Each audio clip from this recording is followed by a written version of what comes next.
ইতিহাস বদলে দেওয়া গণ অভ্যুত্থান দিবস আজ। ছাত্র জনতার আন্দোলনের মুখে গত বছরের এদিনে দেশ ছেড়ে ভারতে পালিয়ে যান তৎকালীন প্রধানমন্ত্রী ও আওয়ামী লীগ সভাপতি শেখ হাসিনা। 2024 সালের 5 আগস্ট দিনটি ছিল সোমবার। কোটা সংস্কার আন্দোলন থেকে রূপ নেওয়া বৈষম্য বিরোধী ছাত্র আন্দোলনকে ঘিরে প্রাণহানি ও সহিংসতার জেরে এক দফা দাবি উঠে শেখ হাসিনার পদত্যাগ। সেদিন সকাল থেকেই ক্ষণে ক্ষণে বদলেছে রাজধানী ঢাকার পরিস্থিতি। কোথাও সেনাবাহিনী সহ আইনশৃঙ্খলা বাহিনীর কড়া অবস্থান, কোথাও কারফিউ আর বাধা ডিঙ্গিয়ে ছাত্র জনতার এগিয়ে যাওয়া। এক পর্যায়ে শাহবাগ, শহীদ মিনার সহ গুরুত্বপূর্ণ পয়েন্ট লোকারণ্য হয়ে ওঠে।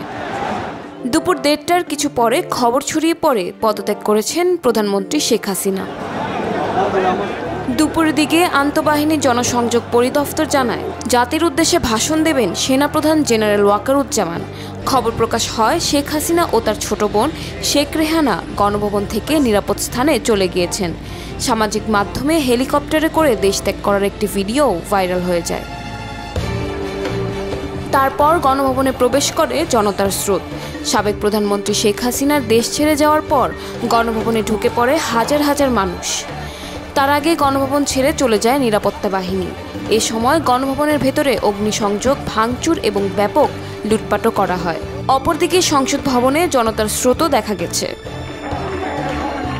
রাজনীতিবিদদের সঙ্গে সেনাপ্রধানের বৈঠক উদ্ভূত পরিস্থিতিতে করণীয় নির্ধারণে রাজনীতিবিদদের সঙ্গে সেনানিবাসে বৈঠক করেন সেনাপ্রধান জেনারেল ওয়াকারুজ্জামান।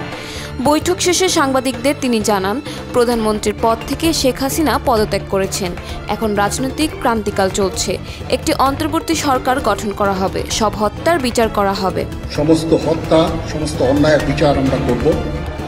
এদিকে অন্তর্বর্তী সরকার গঠনের লক্ষ্যে সেনাপ্রধান, নৌপ্রধান, বিমান বাহিনীর প্রধান এবং দেশের বিভিন্ন রাজনৈতিক দলের নেতা ও সুশীল সমাজের প্রতিনিধিদের সঙ্গে বঙ্গভবনে বৈঠক করেন রাষ্ট্রপতি মোহাম্মদ শাহাবুদ্দিন এবং বিভিন্ন রাজনৈতিক দলের নেতৃবৃন্দ। এদিন রাতে জাতির উদ্দেশ্যে ভাষণ দেন রাষ্ট্রপতি মোহাম্মদ শাহাবুদ্দিন। ভাষণে তিনি বলেন, আপনারা জানেন প্রধানমন্ত্রী শেখ হাসিনা আজ রাষ্ট্রপতির কাছে পদত্যাগপত্র জমা দিয়েছেন এবং আমি তা গ্রহণ করেছি।